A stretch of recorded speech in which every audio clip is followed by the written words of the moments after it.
खुद्द स्वराज्याचे छत्रपती 5 वर्ष गुप्तपणे ज्या गावात राहिले ते ऐतिहासिक गाव आपल्याला माहिती आहे का? होय, स्वराज्याचे 5वे छत्रपती रामराजे महाराज हे 1745 ते 1750 असे सलग 5 वर्ष त्यांच्या थोरल्या बहीण असलेल्या दर्याबाई साहेब यांच्याकडे पाणगाव येथे गुप्तपणे वास्तव्यास होते. पुढे 1750 ते 1777 पर्यंत ते स्वराज्याचे छत्रपती म्हणून कार्यरत राहिले.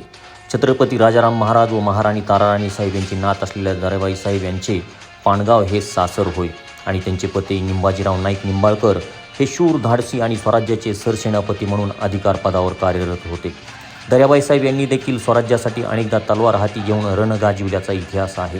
खुद्द स्वराज्याचे छत्रपती, सरसेनापती व अनेक थोर सरदार घराण्यांचे वास्तव्य लाभल्याने पाणगावमध्ये आजही भव्य वेस, 3 एकर विस्तीर्ण परिसरातील बांधीव हत्ती तलाव, पाण्याचे बारव, थोर व्यक्तींच्या समाध्या, जुने वाडे तसेच महादेव, भैरोबा, खंडोबा, नागोबा, गोपाळकृष्ण यांचे जुने पुराणकालीन व हेमाडपंथी शैलीतील मंदिर वास्तू आपला गौरवशाली इतिहास सांगत आजही उभ्या आहेत.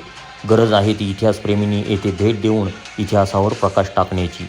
धन्यवाद.